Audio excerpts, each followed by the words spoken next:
Zovem se Zahirović Fikreta. Udata sam za Zahirović Galiba s kojim živim, koji smo teško napravili kuću kao podstanar dok smo bili. Školovala sam 2 djece. Nikad se nikom ni za što nismo obraćali, sem što su krenule ove sjeline. Kad je sjelina pukla i Salkići kad su izginuli, gospodin načelnik sa delegacijom iz Sarajeva je dolazio i obezbijedio i moj objekat, što je rekao da je ugrožen.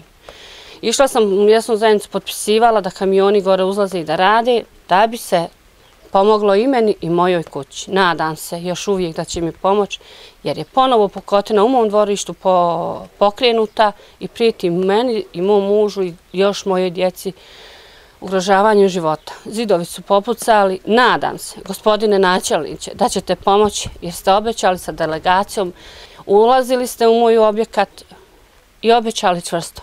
Sad i ja vama toliko čvrsto vjerujem. Pomozite mi, molim vas, mi sredstava nemamo. Muž je strašno bolestan, ratni vojni invalid, koji se danas dan liječi. Treba evo da operiše i kičmu, odgađa.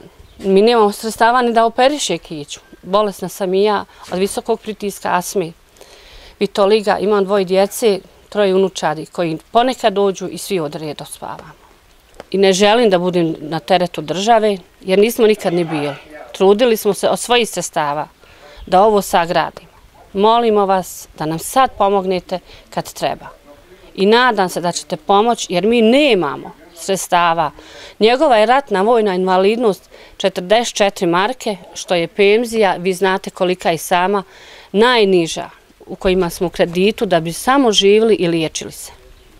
Mi nemamo kud otići iz ove kuće. Teško sam je napravila sa svojim suprugom. Ja je ne mogu napustiti.